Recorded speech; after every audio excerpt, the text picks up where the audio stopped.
أعوذ بالله من الشيطان الرجيم بسم الله الرحمن الرحيم إنا فتحنا لك فتحا مبينا ليغفر لك الله ما تقدم من ذنبك وما تأخر ويتم نعمته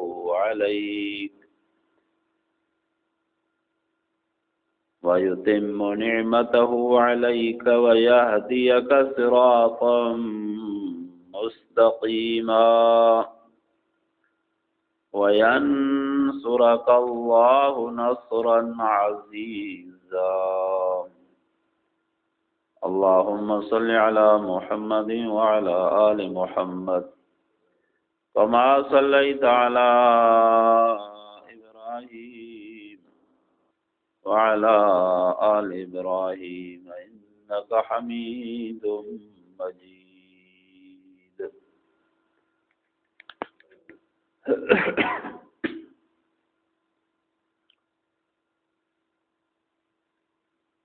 सूरत फ़तह आहे हिजरत खां बाद में नाज़िल थी आहे यानी मदीने शरीफ़।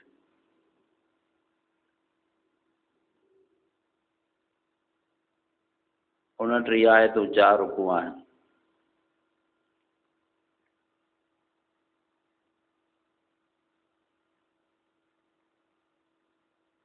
नबी पाक सल्लल्लाहु अलैहि वसल्लम जो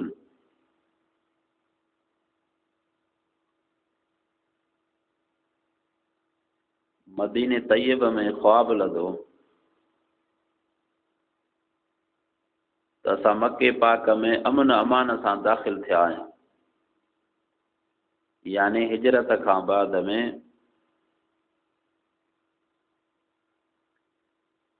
6 हिजरी साल में।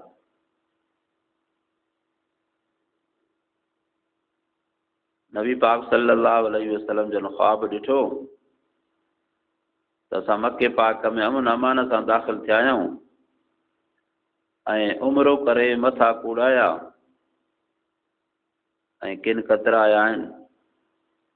नबी पाक सल्लल्लाहु अलैहि वसल्लम जन उहो ख्वाब सहाबन सगोरन खे ॿुधायो। तोड़े जो पाण करीम सल्लल्लाहु अलैहि वसल्लम मुद्दत ऐं वक़्तु मुक़ररु न फरमायो हो, पर ॾाढे शौक़ हुअण करे घणनि जो ख़्याल हिन तरफ़ वियो त शायदि हिन साल उमिरो नसीब थींदो। इत्तिफ़ाक़न पाण नबी करीम सल्लल्लाहु अलैहि वसल्लम जी बे उमिरे लाइ पको इरादो थी पियो। नबी पाक सल्लल्लाहु अलैहि वसल्लम सां अटकल 1500 सहाबी सगोरा उमिरे करण जे नियत सां तयार थी विया। पोइ उन्हनि पंहिंजा हदिया बि काथा क़ुर्बानी लाइ जानवर। जॾहिं इहा ख़बर मके में पहुती कुरैशन खे त उन्हनि पाण में गॾिजी करे इत्तिफ़ाक़ कयो त इन्हनि खे मके में अचणु न ॾियूं। हज ऐं उमिरो करणु बि इन्हनि खे न ॾियूं। हुदैबिया पहुची जेका जाइ मके खे वेझो आहे, नबी पाक सल्लल्लाहु अलैहि वसल्लम जी ॾाची मुबारक वेही रही। ओॾो काफ़िरनि उहा सलाह कई, हेॾां वरी ॾाची उते वेही रही, कंहिं तरह बि उथण जो नालो ई न खयाई। नबी पाक सल्लल्लाहु अलैहि वसल्लम जिन फरमायो हबसहा हाबिसुल फील, अबरहे जे ॾाचनि खे रोकींदड़ यानी अल्लाह पाक मुंहिंजे ॾाचीअ खे रोकियो आहे।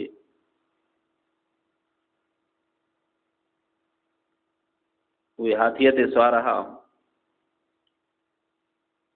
उन ई अल्लाह हिन मुंहिंजे ॾाचीअ खे बि रोकियो आहे। फरमायो ख़ुदा जो कसम, जेकॾहिं मके वारा मूंखां अहिड़ी ॻाल्हि जो मुतालिबो कंदा जंहिंमें हुरमातुल्लाह जी तज़ीम बाक़ी रहे, यानी हरम शरीफ़ जी मके पाक जी इज़त बरक़रार रहे, त मां उनजो उहो मुतालिबो मंज़ूर कंदुमि। नबी पाक सल्लल्लाहु अलैहि वसल्लम जन उते तरसी पिया उन जाइ के अॼुकल्ह शुमसिया था चवनि। पोइ नबी पाक सल्लल्लाहु अलैहि वसल्लम जन मके पा करे कासिद मोकिलियो त असां विढ़ण जंग करण न आया आहियूं, असांखे अचण ॾियो, उमिरो करे वापसि हलिया वेंदासीं। ईअं ई ॻाल्हि ॿोल जो सिलसिलो जारी थियो। जॾहिं हुन ॻाल्हियुनि ॿोलनि जो खड़ो ऐं तेल न निकितो, को निचूड़ न थियो, त नबी पाक सल्लल्लाहु अलैहि वसल्लम जन हज़रत उस्मान साईं ज़िन्नूरैन रज़ी अल्लाह ताला अन्हु खे साॻियो ई जवाब पैगाम ॾेई मोकिलियाऊं। ऐं जेकी मुस्लमान मर्द ऐं ज़ालू मके में हुया,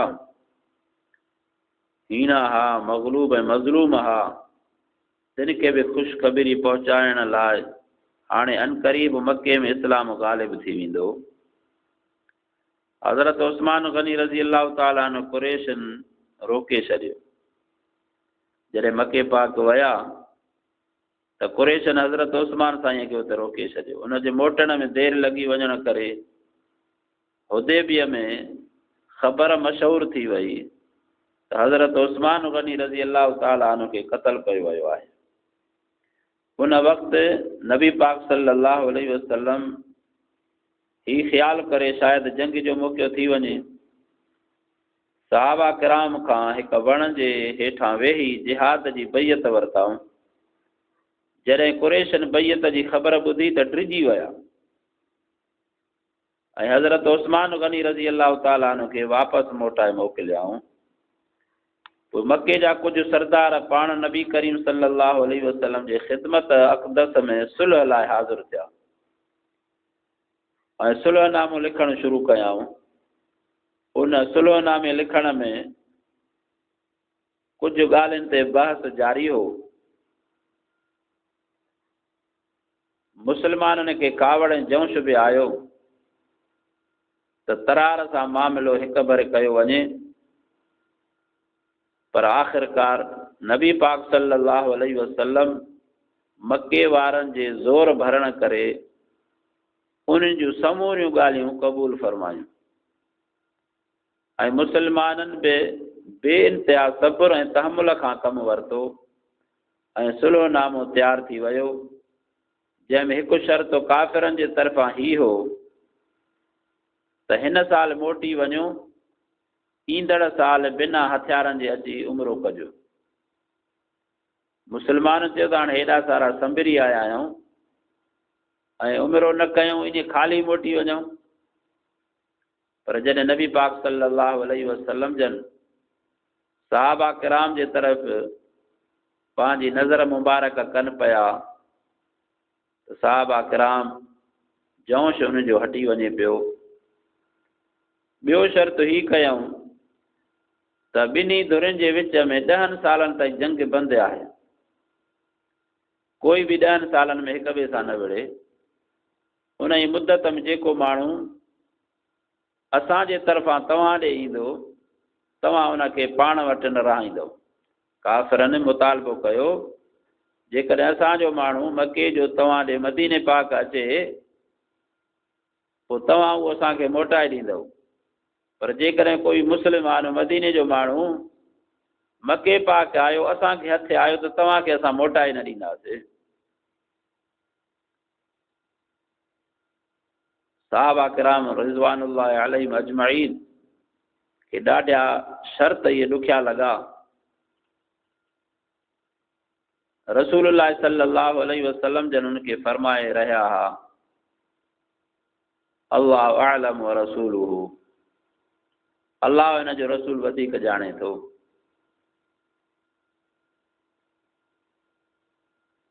पोइ नबी पाक सल्लल्लाहु अलैहि वसल्लम ऐं सहाबा किराम उते ई मथो कूड़ाए करे जेके क़ुर्बानीअ लाइ जानवर काथा हूं उनखे उते कोई करे ज़बह करणु फरमायाऊं, खाई करे वापसि रवाना थिया।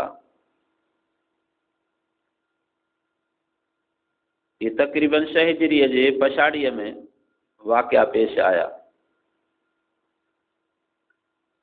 ऐं हुदैबिया खां वापसि थी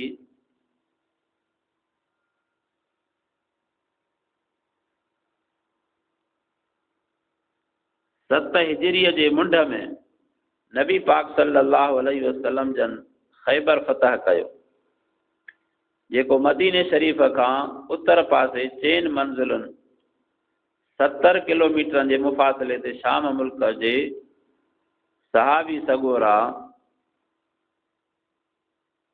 यहूदियुनि जो हिकु शहर हो। उन में हमले में रुगो उहो ई सहाबी सगोरा हा जेके हुदैबिया में पाण सगोरनि सां गॾु हुआ। उन दौरान ॿियो को बि शरीक न हो। ईंदड़ साल यानी ज़ीक़अद सन 7 हिजरीअ में नबी पाक सल्लल्लाहु अलैहि वसल्लम जन मुआहिदे जे मुआफ़िक़ उमिरे खे क़ज़ा करण जे लाइ अमन अमान सां मके शरीफ़ पहुची उमिरो कयाऊं। सुलहनामे में जेको 10 सालनि ताईं जंग बंदि करण जो शर्त हो, मके वारनि तंहिंखे टोड़े छॾियो। नबी पाक सल्लल्लाहु अलैहि वसल्लम जन मके ते चढ़ाई कई ऐं रमज़ान शरीफ़ 8 हिजरीअ में उनखे फतह कयाऊं। अल्लाह जी मदद नुसरत थी। ज़ाहिर में त मुस्लमान हार पिया सम्झनि त हाणे असां ठहियल संभरियल उमिरि जे इरादे सां निकिता आहियूं ऐं नबी पाक सल्लल्लाहु अलैहि वसल्लम जन एॾो काफ़िरनि जो मुतालिबो मञनि था जो वापसि हलनि था। वरी बि असांजो माण्हू अचे त तव्हां वापसि ॾींदव ऐं तव्हांजो माण्हू जेकॾहिं असां ॾे आयो त पोइ असां हुनखे न छॾींदासीं।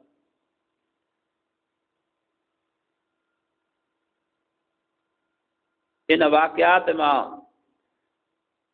असां समूरनि मुस्लमाननि खे सबक़ बि आहिनि। पहिरियों मसइलो इहो आहे त इल्मु ग़ैब जो रब जे ज़ात खे आहे। जेकॾहिं नबी पाक सल्लल्लाहु अलैहि वसल्लम खे ॻुझ जी ॼाण हुजे हा त पोइ एराम ॿधी करे उमिरि जे इरादे सां मके पाक ॾे न अचनि हा त असांखे काफ़र मोटाए छॾींदा ऐं हीउ मामिलो थींदो। इन मां इहो मालूम थियो त आलिमुल ग़ैब ग़ैब जी ख़बर रखंदड़ हमेशह हर वक़्तु आहे त उहो रब करीम आहे। न त 1500 सहाबी सगोरा रसूलुल्लाह सल्लल्लाहु अलैहि वसल्लम जन साण करे वञनि हा ऐं ख़बर बि हुई त असांखे हितां वापसि कंदा काफ़र त पोइ नबी सल्लल्लाहु अलैहि वसल्लम जन पाण एॾी तकलीफ़ छो कनि हा, सहाबा खे एॾी तकलीफ़ छो ॾियनि हा। इन मां मालूम थियो त इल्मु ग़ैब जो हमेशह रब जे ज़ात खे आहे। ॿियो इहो बि सबक़ मिले थो कि जंग खे टारण जे लाइ सुलह बि ज़रूरी आहे। नबी पाक सल्लल्लाहु अलैहि वसल्लम जन जंग न करणु फरमाई, सहाबा किराम खे तहमुल ऐं सब्र जो सबक़ अता करणु फरमायो। न त सहाबी सगोरा तयारु पिया थी वञनि ऐं जेका ख़बर शाया थी त हज़रत उस्मान गनीअ खे मके जे कुरैशनि क़तल बि कयो आहे त नबी पाक सल्लल्लाहु अलैहि वसल्लम जन उन्हनि खां बैत वठणु फरमाई त जेकॾहिं इहा ॻाल्हि सची आहे त पोइ असां हज़रत उस्मान साईं जो बदिलो वठी करे वापसि पोइ हलंदासीं। पर उहा कूड़ी हुई, अफ़वाही ख़बर हुई। शैतान हमेशह अहिड़ियूं ख़बरूं हलाईंदा आहिनि त जीअं फितनो फ़साद वधे। त पोइ इन सुलह जो फ़ाइदो इहो थियो जो अल्लाह तबारक व तआला हीअ सूरत नाज़ुल करे रसूलुल्लाह सल्लल्लाहु अलैहि वसल्लम खे तसली अता करणु फरमाई त इन्ना फ़तहना लक फ़तहम मुबीना, ए पैगंबर बेशक असां तोखे पधरी फतह ॾिनी, अन क़रीब उहा थियणी आहे। ऐं इन सुलह खां बाद में मुस्लमान थियण जो रेशो वधंदो वियो। इन सुलह हुदैबिया जे मौक़े ते 1500 सहाबी सगोरा तक़रीबन हा, पर इन 7 हिजरीअ में ऐं 8 हिजरीअ ताईं 10,000 सहाबी सगोरा थी विया। जेके रसूलुल्लाह सल्लल्लाहु अलैहि वसल्लम सां मक्के जे फतह जे वक़्त में रसूलुल्लाह सल्लल्लाहु अलैहि वसल्लम सां गॾु हा। त सुलह मां घणा फ़ाइदा थींदा आहिनि। अल्लाह तबारक व तआला ये सूरत नाज़िल करे इन मां ये चंद मसाइल ज़ाहिर करण फरमाया त इल्म ग़ैब जो भी मां अल्लाह के आहे, रसूल के नाहे।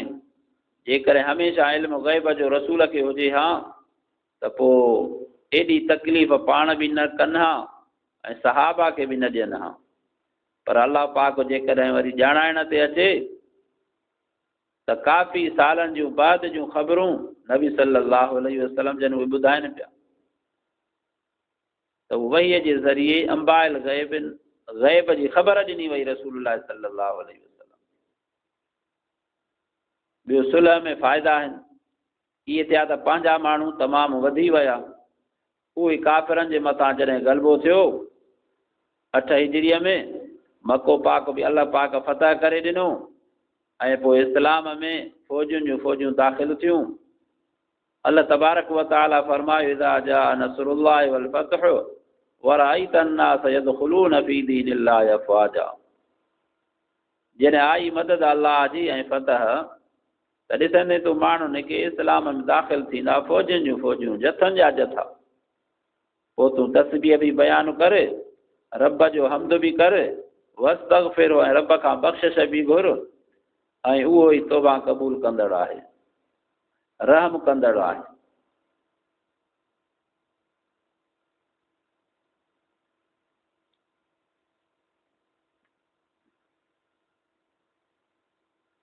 इन सूरत खां बाद में तफ़सीर जे अंदरि अचे थो रसूलुल्लाह सल्लल्लाहु अलैहि वसल्लम जन तमामु घणी इबादत करणु फरमाईंदा हा, जो पेर मुबारक सुजी पवंदा हा। पोइ अर्ज़ु करण वारनि अर्ज़ु कयो त साईं अल्लाह पाक तव्हांजे लाइ फरमायो आहे लियग़फिर लकल्लाहु मा तक़द्दम मिन ज़म्बिक वमा तअख़र वयुतिम्म निअमतहु अलैक वयहदीक सिरातम मुस्तक़ीमा। तुंहिंजा क़ुसूर जेकी अॻे गुज़रिया ऐं जेकी पोइते रहिया से सभु अल्लाह तोखे माफ़ कया ऐं तो ते पंहिंजी नेमत पूरी करे ऐं तोखे सिधी वाट ॾेखारे। इन हूंदे बि तव्हां एॾी बंदगी कयो था जो पेर मुबारक सुजी वञनि था। क़ुर्बान वञा मदीने जे मीर हज़रत मोहम्मद मुस्तफ़ा सल्लल्लाहु अलैहि वसल्लम तां उन सुवाल कंदड़नि खे फरमायूं अफला अकून अब्दन शकूरा, छा पोइ मां न हुजां बानू शुकुर कंदड़। उन रब करीम जो शाकिर बंदो मां न बणिजां जंहिं एॾो सारो मुल्क मूंखे वरी फतह करे ॾिनो, इस्लाम में एतिरियूं फ़ौजूं दाख़िल थी वयूं जो 10 हिजरीअ ताईं जॾहिं रसूलुल्लाह सल्लल्लाहु अलैहि वसल्लम जन हज करणु फरमायो त तक़रीबन 1.25 लख सहाबी सॻोरा हा जो रसूलुल्लाह सल्लल्लाहु अलैहि वसल्लम जन त ख़ुतबो ॾियणु फरमायो। इहो रसूलुल्लाह सल्लल्लाहु अलैहि वसल्लम जिन जो मौजज़ो मुबारक हो त 1.25 लख सहाबा किराम में आवाज़ बिना लाउड जे अल्लाह तबारक व तआला रसूलुल्लाह सल्लल्लाहु अलैहि वसल्लम जो ॿुधाइणु फरमायो। त सुलह में भी मसलतूं हूंदियूं आहिनि, इन में भी कामयाबी हूंदी आहे। दुआ आहे अल्लाह पाक समूरनि मुस्लमाननि खे पाण में एके इत्तिफ़ाक़ ऐं सुलह करण जी तौफ़ीक़ अता फरमाए। त रब साईं फरमायो इन्ना फ़तहना लक फ़तहम मुबीना, ए पैगंबर बेशक असां तोखे पधरी फतह ॾिनी लियग़फिर लकल्लाहु मा तक़द्दम मिन ज़म्बिक वमा तअख़र वयुतिम्म निअमतहु अलैक वयहदीक सिरातम मुस्तक़ीमा।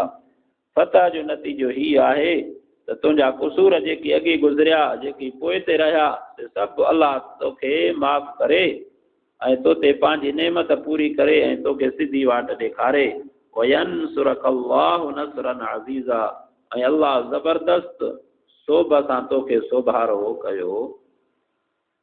दुआ आहे अल्लाह पाक असां समूरनि मुस्लमाननि खे बि पाण में इत्तिफ़ाक़ ऐं मुहबत सां रहण जी तौफ़ीक़ अता फरमाए। नफ़रतूं ख़त्म करण फरमाए ऐं अल्लाह पाक रहम करण फरमाए असां ते इलाइक़े ते पूरे जग जहान ते समूरनि मुस्लमाननि ते। व आख़िरु दाअवाना अनिल हम्दुलिल्लाहि रब्बिल आलमीन।